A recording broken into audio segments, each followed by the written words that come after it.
Hey YouTube, how you guys doing? Welcome back. So we are going to work a little bit more on the electrical and see how much more we can get plugged in. In my last video we left off with the brake light switch here. Put that on there and the main ground. So everything from here forward is as done as we can get it without putting the handlebar controls on. Which we got the new handlebars on. These are the straight ones. We do have to put the controllers on there, the kill switch and wire all that. But we're going to plug away with it slowly. This is probably not going to be a long video, but nevertheless a necessary one. So when I first put the toolbox clip on there, and this right here, I had the wire on the back side of that. It actually goes on the front side and back of the oil reservoir, because it's going to come up to the front of the bike and connect to these two blue and brown wires. These are your brake light wires. You get two here and two here. The nice thing about the Kawasaki is you can test both of your switches from one location under your tank. That cool? And then we're going to get crack-a-lacking on that. We have all the back stuff. This whole cluster right here to hook up. Right here, this whole shebang of wiring that was actually cut off on the previous harness. So now we have everything properly. Here's the positive and the green wires for your neutral, and the black wire with the white stripe is for your ignition. All right, and that's going to go up to the magneto and the kill switch. So we have to put the proper ends on this. We're not doing that today, but I do have them. So we're going to keep crack-a-lacking on the wiring, and well, let's get you in the stand and keep going. So right now I'm going to be hooking up the last two brake light switches. I'll put some dielectric grease in there, and the female connectors. You don't need a lot, just a little dab. A little dab will do you, you know. If you look in there and they look like they're all corroded, you can clean them up. Cleaning these up is pretty simple. WD-40 and some, what do you call it there, pipe cleaners will clean these up nicely, and then sandpaper on the bullet ones. Plugging in the harnesses is not bad. You're literally just matching wires. Okay, and that's pretty much it. Use as many, if you need to put zip ties, feel free to zip tie this thing all up and make it look pretty. I'm going to do that after the fact, after it's all the wiring's done on it. I'll go through and I'll put zip ties every so many, you know, so many locations. I do have the factory ones, but we're going to use regular zip ties. Only ones I had in stock were white ones. I'm going to get some black ones to put on there. Alright, so let's get crack-a-lacking on the other side and see if we can get this wiring all plugged in today.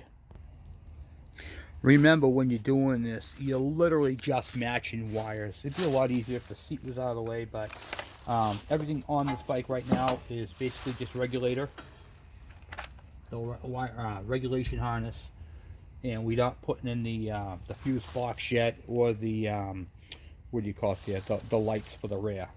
So we're going to get some electrical tape, make that flag like we did on the headlight assembly, and tag all four marker lights. Alright, so what I did on this was I put a flag on the bullet connectors for these, the small bullet connectors, for the marker lights, and then it leaves me with just the rest of the stuff. This light wire right here is for your tail light. It's got the red with the white stripe, the blue, and a black. Okay, so these are actually kind of all together, and then you just have these ones left, a brown, a black with a yellow, which the black with the yellow is your battery. Okay, so we know that. The red with the black is going to go into that connector. So let's get some dielectric grease on these connectors. And this is the most complicated part of the whole thing right here, is the back of the bike. Alright, so under here you can see the voltage regulator underneath the seat. I mean, if I tip up the seat, it's going to tip up this way, so it's going to be right in the way. But we're going to go as far as we can with it. So you have your black wire with the yellow stripe, which is going to go up to here. And then you have, let's see here, these are your marker lights. So the battery's going to go into a ground. Okay, so that's how that's going to go. That wire right here is your lights. And then you have this wire right here is your charge light. So we're going to put some dielectric grease into that.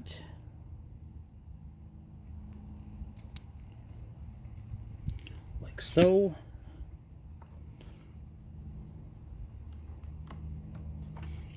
Right. It's going to get tucked up under there. Then you have a brown. Let's make sure I get all these. So the red with the white, that's going to go into one of the bullets on the fuse holder. All right. So, had to go back over this. The red wire, the white with the black wire, that's going to go up to your battery. Okay, that comes off your regulator. Okay, let's get that back down. That's going to go for your battery. The white wire with the black stripe, and the white wire with the blue stripe. So the white with the black, the white with the blue, those are going to go into your fuse holder here. Okay, and those are going to go to your battery as well on the positive side. All right, now you have two more wires left over. You've got your black with the yellow and the brown. Those are going to go into your harness. Two wires here. A little bit of dielectric grease.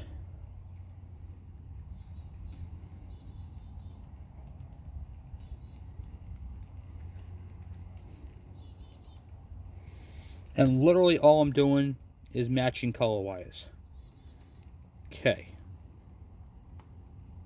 And then that's it for the wiring. And then you can just tuck it all up and in there. Okay. So what I did was I tucked the wire up through that opening right there between the fender and around the back side of the regulator. Okay, so everything with a flag, it's my marker lights. Now the reason why I put a flag is because that's going to be coming off. This wire right here with the 3, like I told you, this is for your brake light. And then these two wires right here, which I already plugged in, but I had to unplug them to put my thing through, go up to your fuse holder. So you have, here's where your fuse holder is right here. You can actually see the spare fuse. That's a spare fuse. We're going to take that out because that's no good anymore. This fuse holder right here is going to go in its place. This will be down like, you know, up underneath there. And then you have this wire right here is for your positive. And this wire is for your positive. And you're like, Kevin, 2 positive wires? Yes, 2 positive wires. They plug in, both of them plug into the battery connector right here. And then this wire right here goes to ground. Okay, right to the frame. So now we have 90% of the wiring in. It just needs to be zip tied up. I'll get some zip ties. I'll bring those and zip tie all the stuff up on the frame. Make it all look nice and pretty. And then we'll go forward and we'll put the fuse in, the fuse assembly. Then we got to do the tail light, the marker lights on back and front. We have to do the handlebar controls and then tap those into the front. Once that's all done, we can put the headlight back on. The wiring is complete. Before we put the headlight on, I'm going to teach you guys a couple of cool tricks to get a better connection at your lights. I'm going to teach you guys a couple of tricks on, we're going to diagnose. We're going to diagnose, what I mean, we're not going to test the headlight, you know, the handlebar, I mean the gauges, but we're going to do a wiring harness on pretty much everything. Your lights, how to wire them, how to check them out, how to test them, directionals as well, how to find shorts in wires. We're gonna make a fake connector that we're gonna just unplug, and it's gonna be a broken wire inside of a wire to show you guys how to test them, how to find them. So we're gonna be doing a lot of cool, fun things on this bike for diagnostics of testing wiring from headlight to tail light. How to find bad switches. We're gonna simulate some bad switches. What to look for and how to fix it. So this bike is actually going to be our test dummy until we do the motor for it. After the Gemini motors, after the Gemini bikes are done, we're going to do a motor up for this bike and get this bike up and running. I want to hear this thing run. So after thinking about everything, we gotta straighten out the tail end of the frame. We have to do the motor up and test the wiring, and then we can get a motor on this thing, ride it. That's gonna be awesome, huh? And we're gonna fix stupid things. I mean, look at this. You can see this bar's all bent. It's not supposed to be like that. It's got a nut and a bolt. That's not right. We're gonna drill out the frame, put the kickstand assembly on it, and we're supposed to get some snow tonight into tomorrow, so I just wanted to come out and bust out a couple of videos and get them done so you guys can see where we're at. And it's a beautiful day out right now, so we can get some stuff done. Anyway, guys, I'm going to cut this video short. I got some stuff to go do, but I will talk to you guys later. Thank you for watching. Thank you for subscribing. Thank you for sharing. And thank you for all your comments. You guys have got some great comments, and I really, really, really enjoy reading them and talking back and forth with you guys. So, as always, thank you, and I really appreciate you guys. So, I'll talk to you guys later. I'm out.